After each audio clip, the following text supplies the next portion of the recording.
এঁচোড়ের তরকারি তো সবাই বানিয়ে থাকেন।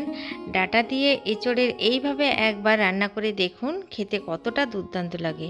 তো চলুন দেখে নেওয়া যাক আমি কিভাবে এই এঁচোড়ের তরকারি বানিয়ে নিচ্ছি। নমস্কার বন্ধুরা, আমার রান্নাঘরে সবাইকে স্বাগত। আজ আমি বানিয়ে নেব ডাঁটা আলু এঁচোড়ের তরকারি। এখানে কড়াইয়ে সরষের তেল দিয়ে দিলাম। সরষের তেলের মধ্যে একটু নুন আর একটু হলুদ গুঁড়ো দিলাম। এরপর একটা আলু, আমি কেটে ধুয়ে রাখা আলু দিয়ে দিলাম। এখানে আমি একটা আলুর ব্যবহার করেছি, আপনারা চাইলে এখানে একটার বদলে দুটো আলু ব্যবহার করতে পারেন। আগে থেকে আমি 500 গ্রাম এঁচোড় কেটে আর প্রেসার কুকারে একটা সিটি দিয়ে সেদ্ধ করে রেখে দিয়েছি, সেটা এর মধ্যে দিয়ে দিলাম। সামান্য একটু হলুদ দিয়ে সেদ্ধ করে জলটা ফেলে দিয়ে শুকনো করে আমি জলটা ঝরিয়ে রেখে দিয়েছিলাম। আলু আর এঁচোড় খুব ভালোভাবে ভেজে নেব। এঁচোড় আর আলুটা একটু ভেজে নিলে তরকারির স্বাদটা দুর্দান্ত লাগে।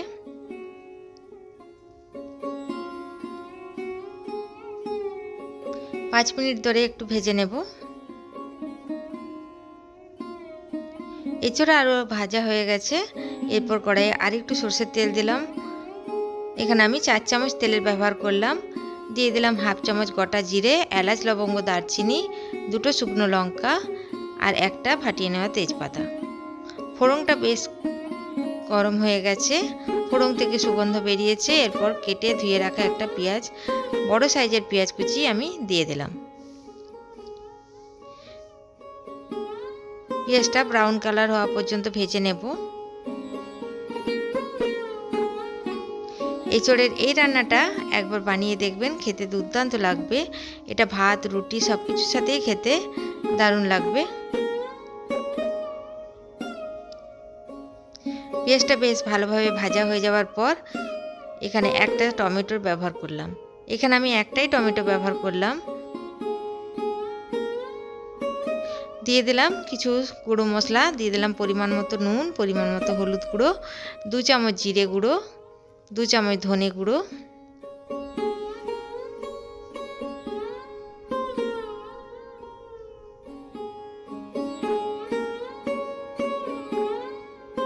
এক চামচের থেকে একটু বেশি আদা রসুন বাটা।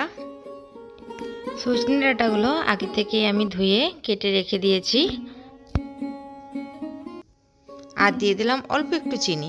চিনিটা দিলে সবজির স্বাদটা খুব সুন্দর হয়। তো এখানে আমি টমেটোটাকে খুন্তি করে একটু মেখে নিয়ে সবজির মশলাটা খুব ভালোভাবে কষিয়ে নিচ্ছি।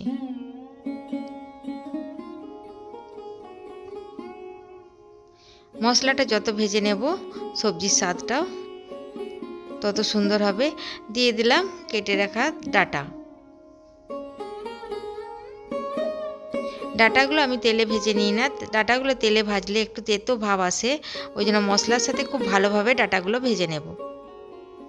মশলার সাথে ডাঁটাগুলো ভেজে নেওয়ার পর এবার এঁচোড় আর আলু এর মধ্যে দিয়ে দিলাম।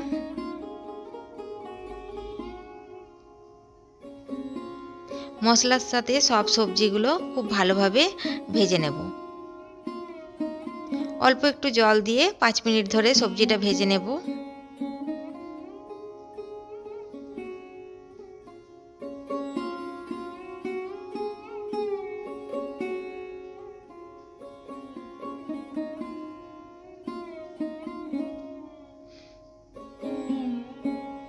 বেশ খানিকক্ষণ ধরে সবজি ভাজা হয়ে গেছে।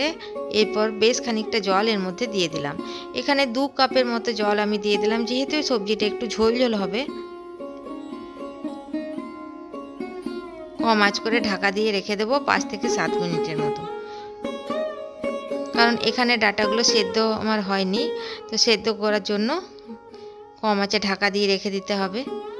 7 মিনিট পর আমি খুলে দেখি ডাঁটাগুলো সেদ্ধ হয়ে গেছে, আলুটাও সেদ্ধ হয়ে গেছে।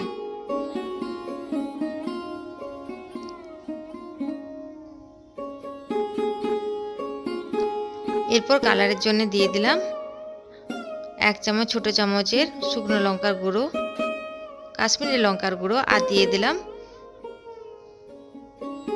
1 চামচ গরম মশলা। ভালোভাবে নাড়াচাড়া করে 2 মিনিট ফুটিয়ে গ্যাসের আঁচটা বন্ধ করে দেব।